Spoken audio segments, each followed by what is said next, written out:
Good morning and welcome to this special Halloween episode of Daybreak. I'm your host, James Hill. And I'm Joanne Pototsky. This week on Daybreak, we have your campus, city, and national news. As well as wacky weather, evil entertainment, and spooky sports reports. All that and more straight ahead on Daybreak.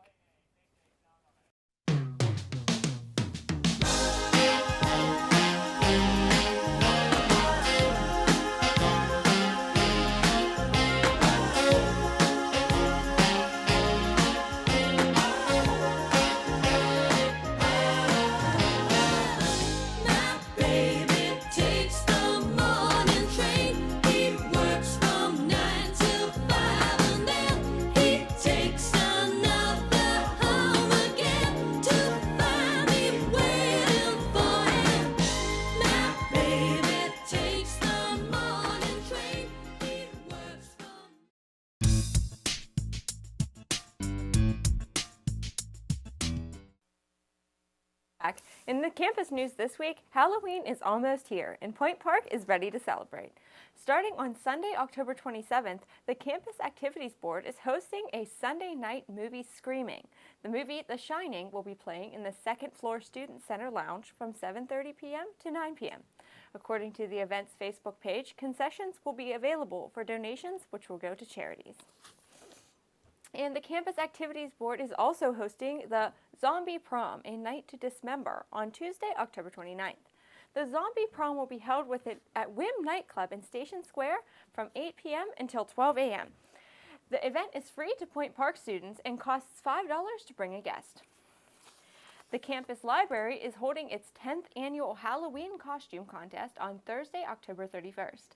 Students can get their pictures taken in their costumes. The photos will be displayed in the library, and students and staff can vote for the best costume, which will win a prize. And the library staff is even giving out candy. And if you just can't get enough Halloween, you might want to keep the new club on campus, All Things Horror, in mind. We had the club's president, Alex Delatano, as a guest on Daybreak a couple weeks ago, and she told us that the club celebrates Halloween year-round by watching horror movies and visiting haunted houses. The club meets Tuesdays at 9:15 p.m. in 308 Academic Hall.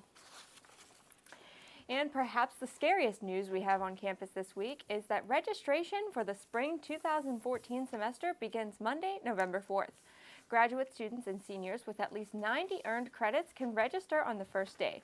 Juniors with at least 70 earned credits can begin registering November 5th. Juniors with at least 60 earned credits can begin registering on the 6th. Sophomores with at least 30 earned credits can begin registering on the 7th, and freshmen can begin registering for classes on the 11th. Registration begins at 7:30 a.m. each day.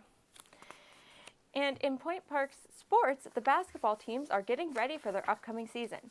Daybreak correspondent Brittany Lawfer takes us to the gym to see how they're prepping. Woo! Talk about a free throw! Point Park University hosted Basketball Madness, where students showed their school spirit to prepare for the upcoming basketball seasons. Basketball Madness is a chance for the student athletes, men's and women's basketball, to come out and showcase their talents on the court, student center gym on campus. We do play our home games off campus, so this is a rare chance for the student body, their peers, to see them in action on campus. Three-point shooting, dunks. It's going to be a lot of fun. We're going to get the crowd involved. There's going to be some prizes given away, and we hope that the folks come out and have a great time. In addition to the team events, the cheerleaders and Impulse Dance team showcased their talents as well. Although they look good out on the court, a lot of work has gone into crafting these teams. I would say our weakness is maybe defense. We could have worked on our defense a little bit more, but scoring is definitely not going to be a problem for us. Our weaknesses is more on defense. We definitely need to talk more, and we kind of need to control the ball. Like sometimes we get a little crazy and throw things away, but it's only the beginning of the season, and we're only just going to get better. Well, as a team, we can always shoot the three, and this year we're a little longer. We can get up and down the court. We can cover people, cover more area.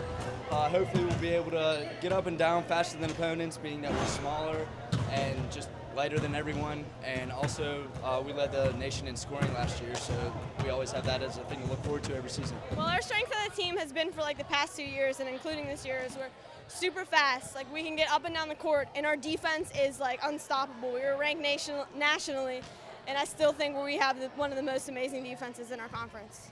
And that's the game. Basketball season begins October 26th for women and November 5th for men. I hope to see you cheering on your fellow Point Park Pioneers. Reporting for Point Park University, I'm Brittany Loffer. Thanks for that, Brittany. And that's all for your campus news. Now here's James with City News.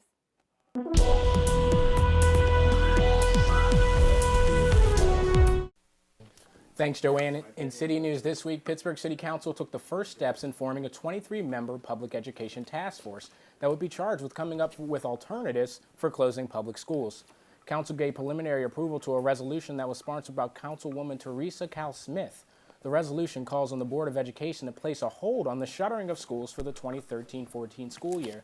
The Pittsburgh School District currently faces a $46 million deficit. The task force would be made up of city and school board officials as well as community members. And the Pittsburgh Public Market has a new home. The building stretches along the 2400 block of Penn Avenue in the Strip District, and the market sells items ranging from wood carvings to pasta and produce. It opened its doors Wednesday morning.